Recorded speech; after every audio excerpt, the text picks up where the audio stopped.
नमस्कार, मैं डॉक्टर रजनीश कुमार आप सभी का एक बार फिर से हार्दिक स्वागत करता हूँ। UP, LT, GIC, GDC Hindi 2025 मुख्य परीक्षा की दृष्टि से हिंदी स्वलिखित प्रश्नों की सीरीज पर आप सभी से हम चर्चा कर रहे हैं। प्रिय विद्यार्थियों, ये सीरीज आने वाले ईएमआरएस, केवीएस और एनबीएस की मुख्य परीक्षाओं के दृष्टिकोण से भी महत्वपूर्ण है। हम बातचीत करते-करते पहुंच चुके हैं प्रश्न नंबर 64 के ऊपर, जिसके अंतर्गत हम बातचीत करेंगे नागमती के विरह वर्णन की विशेषताएं लिखिए। मान लीजिए प्रश्न 125, 200 या 250 शब्दों में लिखने के लिए आए तो आप कैसे लिख सकते हैं। ईएमआरएस के जितने भी विद्यार्थी जुड़े हैं या फिर केवीएस एनबीएस के, उनको इस प्रश्न का जवाब 75 से 100 शब्दों के बीच में देना है, तो वो भी इसको ध्यान से देखेंगे। तो चलते हैं, हम बात करते हैं कि नागमती के विरह वर्णन की विशेषताएं आप कैसे लिख सकते हैं। हालांकि आपने जरूर इसको अपने यूजी या पीजी की कक्षाओं में किसी न किसी रूप में पढ़ा होगा। नागमती के विरह वर्णन को लेकर अच्छे से उसकी व्याख्या भी आप देखे होंगे। नहीं देखे होंगे तो यूजीसी नेट की तैयारी कराते हुए हमने नागमती के विरह वर्णन पर जैसी ने जितने भी पद लिखे हुए हैं सबकी हमने व्याख्या की है। आप प्लेलिस्ट में जाकर देख सकते हैं, तो आपको विषय वस्तु की जानकारी हो जाएगी। और बाकी हमने आचार्य रामचंद्र शुक्ल का इतिहास ग्रंथ पढ़ाते हुए भी इसका जिक्र किया है। ठीक है, उत्तर आप लिखेंगे जायसी द्वारा लिखित पद्मावत का केंद्रीय खंड नागमती वियोग खंड है। अगर आपने पिछला वीडियो लेक्चर देखा होगा तो हमने बताया था कि पद्मावत में कुल 57 खंड है और एक उपसंहार भी है। ठीक है, तो उसमें से नागमती वियोग खंड जो है वो केंद्रीय खंड है। यानी कि जब भी हम पद्मावत को जानते हैं, समझते हैं, तो नागमती वियोग खंड के वजह से ही। इससे स्पष्ट होता है कि जायसी कितने भावुक कवि हैं। इतिहास में पहली बार किसी पुरुष कवि ने स्त्री मन की गुत्थियों को समझने का प्रयास किया है। आचार्य रामचंद्र शुक्ल लिखते हैं, नागमती का विरह वर्णन हिंदी साहित्य में एक अद्वितीय वस्तु है। तो पहला पैराग्राफ परिचयात्मक रूप में रहेगा और नागमती वियोग खंड क्यों महत्वपूर्ण है और उस पर आपको क्यों उत्तर लिखना पड़ रहा है, तो आपने परिचय में बता दिया कि जैसी द्वारा लिखित पद्मावत का एक विशेष एक खंड है। और इससे ये पता चलता है कि जिस तरीके से आधुनिक काल में जैनेन्द्र, अज्ञे, इलाचंद जोशी ने मनोविश्लेषणात्मक ढंग से स्त्री मन को समझने की कोशिश की है, उस बहुत पहले जायसी ने काम कर दिया था।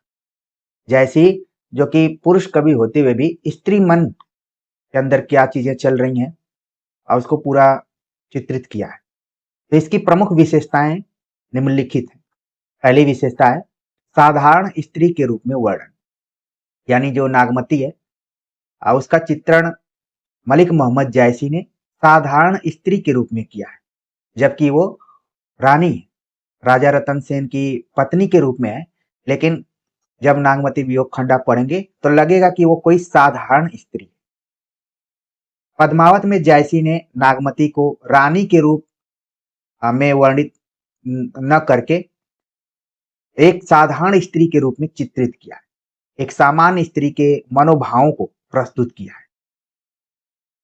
यानी कि सीधी सीधी बात यही है कि साधारण स्त्री के रूप में वर्णन किया गया है नागमती का, जबकि वो रानी के रूप में थी, लेकिन साधारण स्त्री के रूप में उनका चित्रण किया गया है और साथ में मनोभावों को पकड़ने की कोशिश की गई। अगर आपने भाव, मनोविकार या कामायनी इत्यादि पढ़ा होगा तो जो भी उसके 15 सर्ग हैं वही मनोभाव है कि चिंता है, आशा है, श्रद्धा है, काम है, वासना है। अंत में व्यक्ति किस खोज में रहता है? आनंद।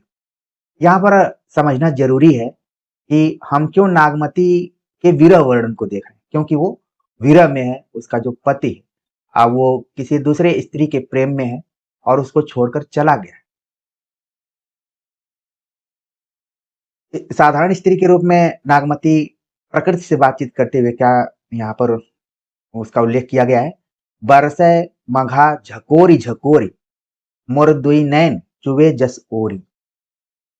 यानी कि बारिश में पहले जब कच्चे घर हुआ करते थे, ठीक है, खपरेल के, तो पानी जब बरसता था तो नीचे, तो ऐसे लग रहा है कि वियोगावस्था में जो नागमती है वो रो रही है, तो लग रहा है कि कोई ओरी चू रही है। नए लोग हो सकता है कि ओरी को न देखे हों।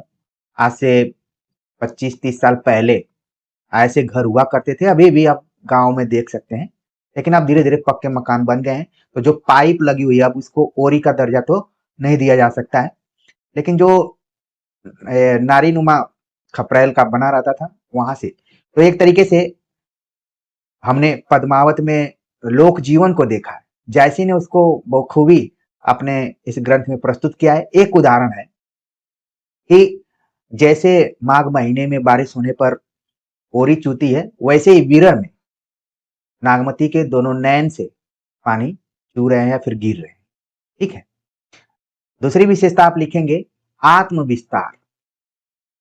इसमें नागमती अपनी वेदना को अपने तक सीमित न करके उसे प्रकृति से जोड़ती है।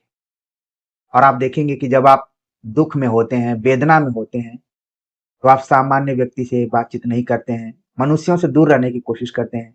आप प्रकृति के बीच में चले जाते हैं, नदी के किनारे पर चले जाते हैं, या फिर पेड़ पौधों से बातचीत करते हैं, या किसी बगीचे में चले जाते हैं, या फिर चुपचाप कहीं बैठे रहते हैं जहां आप प्रकृति को देखें। तो यहाँ पर बताया गया कि नागमती अपनी वेदना को अपने तक सीमित न करके प्रकृति से जोड़ती है। उसको लग रहा है कि प्रकृति भी दुखी है उसके दुख से।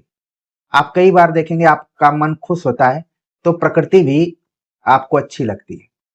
फूल, छोटे छोटे पौधे जो भी है आपको अच्छे लगते हैं। अगर आपका मन दुखी है तो वो सब भी लगता है कि रोते हुए नजर आते हैं। तो देखने का जो दृष्टिकोण है, बारह मासा शैली इसी आत्म विस्तार का प्रतीक है।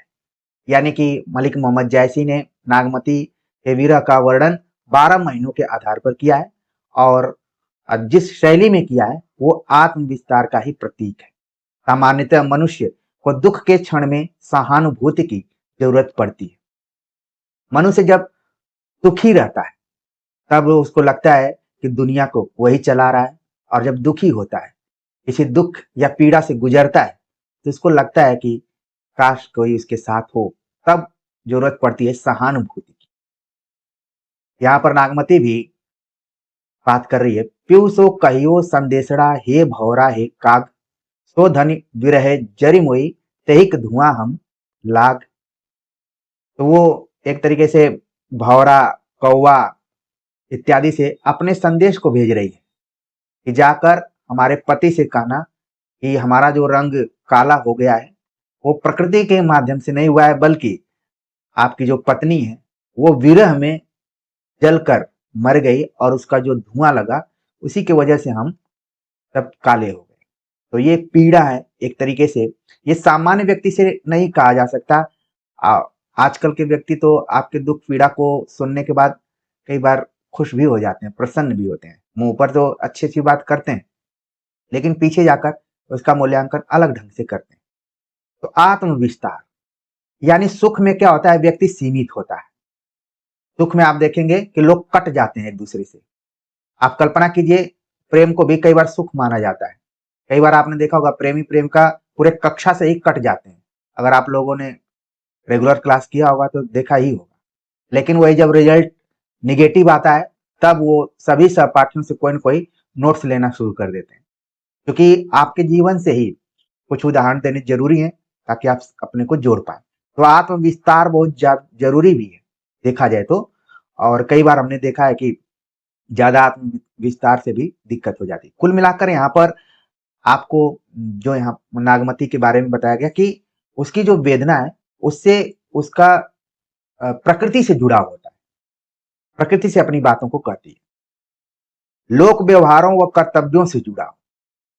अब नागमती वियोग खंड में आप देखेंगे कि मलिक मोहम्मद जैसी ने नागमती के बहाने जो हिंदू संस्कृति, सभ्यता, परंपरा रही है, लोक व्यवहार रहे, कर्तव्य रहे, और एक स्त्री का जो कर्तव्य रहा है उसका भी चित्रण किया है।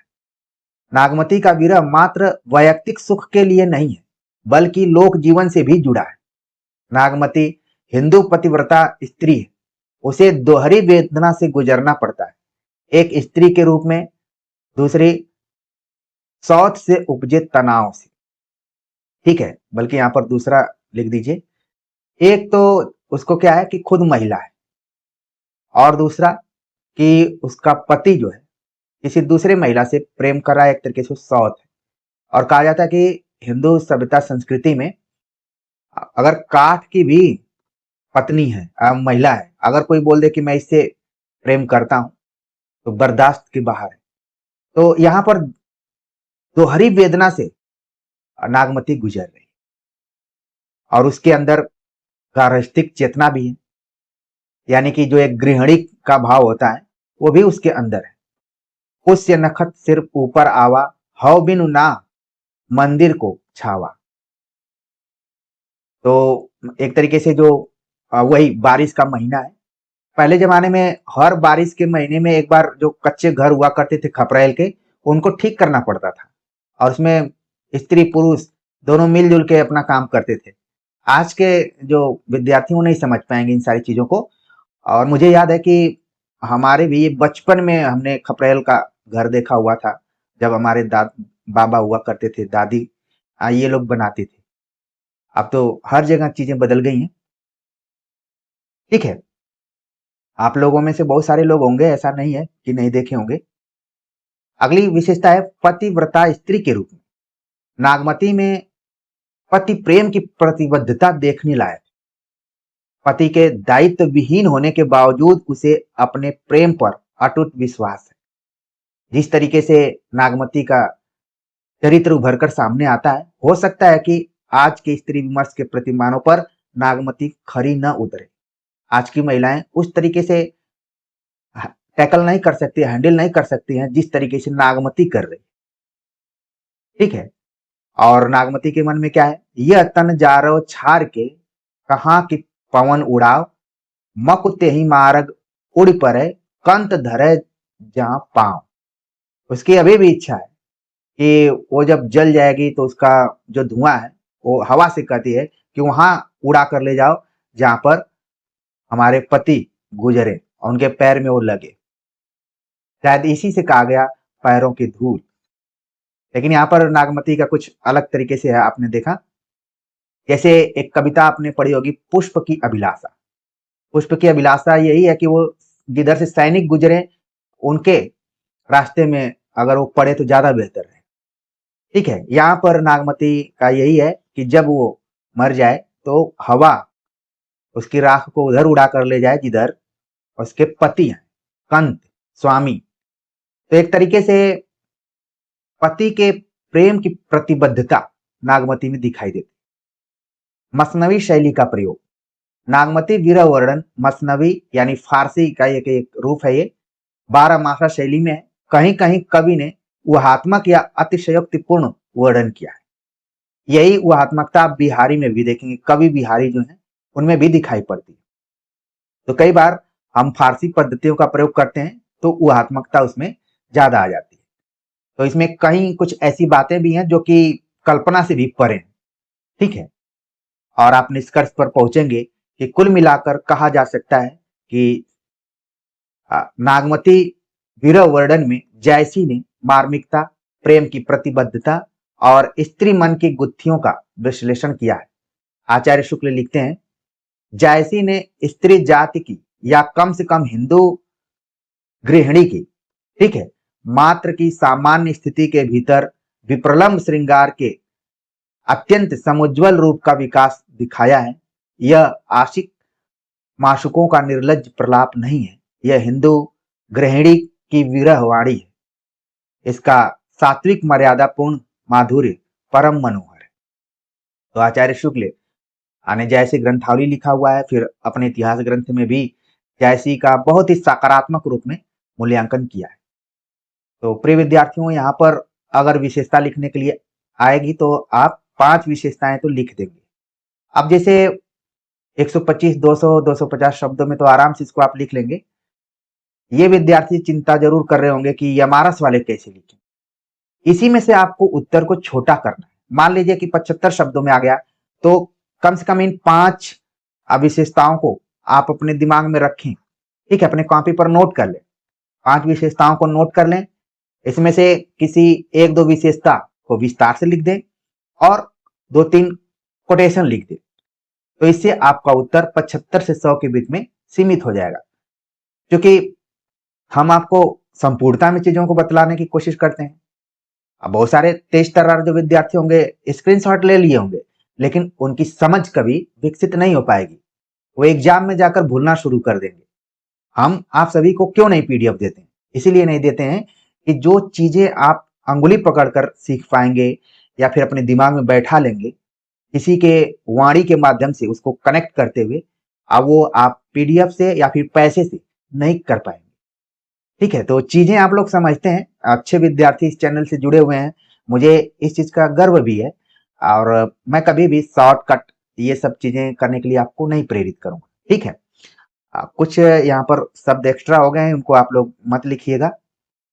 कई बार टाइपिंग में ध्यान नहीं जा पाता है, हालांकि हम बहुत कोशिश करते हैं कि ना जाए। पहली बार इस बार इस तरीके का हुआ है। ठीक है, तो आप सभी के कमेंट का हम इंतजार करेंगे। ठीक है, इसी तरीके से अच्छे से पढ़ाई करते रहिए। बाकी मिलते हैं नए टॉपिक के साथ, नए प्रश्न के साथ। तब तक के लिए नमस्कार।